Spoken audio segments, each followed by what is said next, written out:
Greetings everybody, it's Nightwing here, bringing you yet another review. This time we have Super Mario Bros. 3 for the Nintendo Entertainment System, and now the Nintendo Wii. Alright, story for this game. King Koopa, as he was known in my time, Bowser for you guys, but anyway, basically, Koopa has attacked these 7 worlds that are neighboring to the Mushroom Kingdom, and he's gone and he's turned the kings of these lands into different animals. And it's up to Mario and Luigi to basically go and find these like magic wands in order to turn these kings back. So that's basically the story. So they go, they rescue the kings, and they rescue the princess. Concept for this game. I talked a little briefly about the worlds. There are a total of 7 different worlds, and each of them are completely unique and different than each other. There's the familiar water world, there's the brand new giant world, which is one of my favorites. I'll talk about it a little bit later on. We have the sky world, we have ice land, actually ice world, but you know, Iceland. You have plant world, and of course you have the lava world where Koopa or Bowser is or whatever. Another cool thing they've done is they've kind of added these little mini games that you go through and play in order to collect lives. I'm not pretty sure what this game is called, but I wasn't very good at it, but I was always able to get the mushrooms. I guess it's because my vision's off or something. Also, the Toad houses store like these different items that you can use on your very long quest, so that's a pretty cool concept in itself, that you know, Toad actually plays a role other than in Doki Doki Mario, which is very cool. And what you're seeing here is just a lot of different items that you can use, stuff like that. Alright, controls for this game. I'm sure most of you have played a Mario game of some type or form. I mean, there's literally not anybody in this world who doesn't know who Mario is. Mickey Mouse maybe, but everybody knows who Mario is. So I'm sure you've played either a Mario Game Boy game, or an NES, or the 64, Super Nintendo, GameCube, or even the Wii, and of course the portable systems. So, but with the NES, how Mario controlled was there's only really 2 buttons that did anything, the B and the A button. And you're going to hold your B button in to charge up your run, and then you're going to lightly tap on the A button in order to make Raccoon Mario fly, which is pretty cool. Alright, history for this game, and it's kind of interesting actually.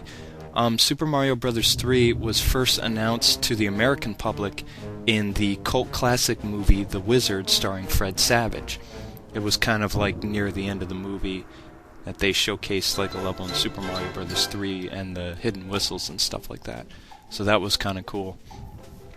Also, Super Mario Bros. 3 is probably the highest marketed video game before Halo projects and stuff came along like that. This commercial is a big indication of how big Mario was in the 90s, and this game did manage to sell over 20 million copies before the time of I want to say 97, right around the time of Super Mario 64. So I'll just let you watch the commercial here. Nintendo was brilliant marketers back then. I have bronchitis, so just kind of stay with me. I had a gig the other night, so I'm kind of hurting from that. Anyway, the Super Mario Brothers show also got a 3rd season around the same time as the launch of the game, and it mixed in with Captain N. And as most of you know, Super Mario Bros. 3 came on the Virtual Console today, so download it. Alright, design for this game.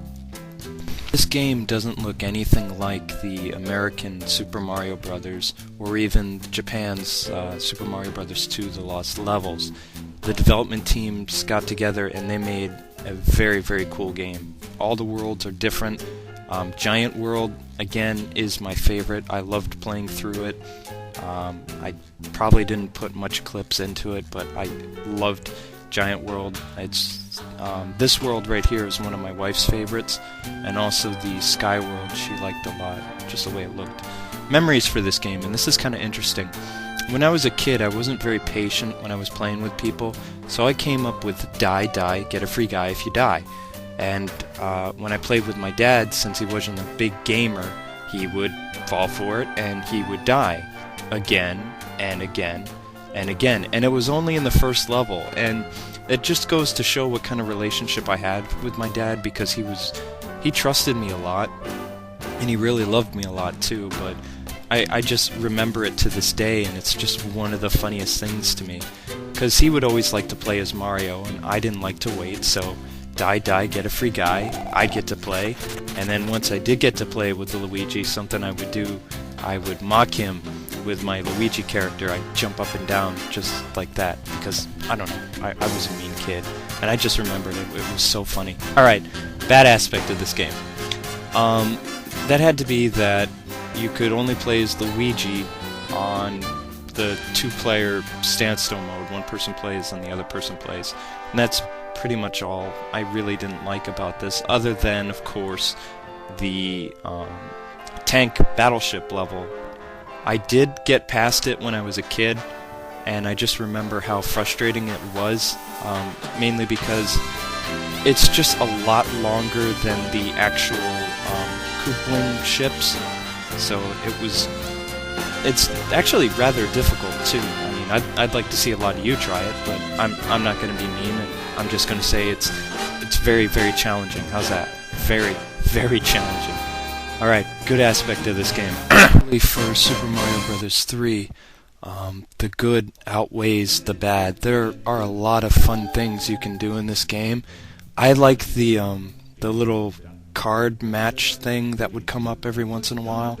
I had a lot of fun playing that, and it wasn't really part of the whole game, but it was still fun. Also, Fire Flower Mario was one of my favorite power-ups from the original Mario Brothers, and I liked how they brought that back. The frog suit in Super Mario Bros. 3 is very, very fast to swim underwater, and usually I didn't like the water levels because they were so long, and also his jump is increased. I don't know if he's called the Eskimo Mario or the Hammer Brothers Mario.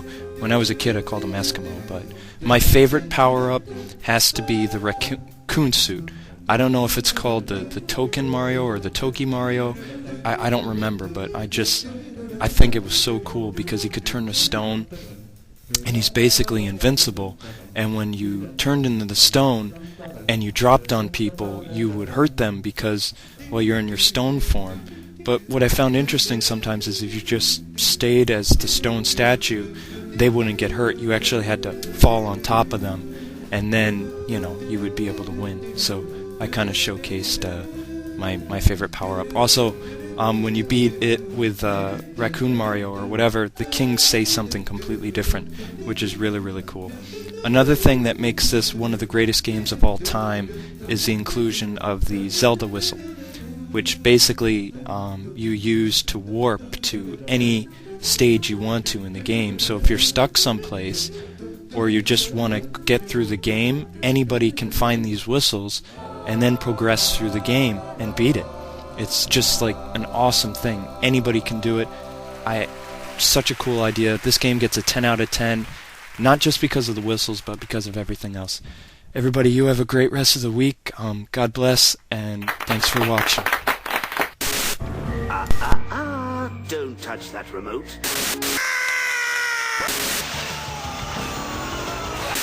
Now that you have learned what you have learned,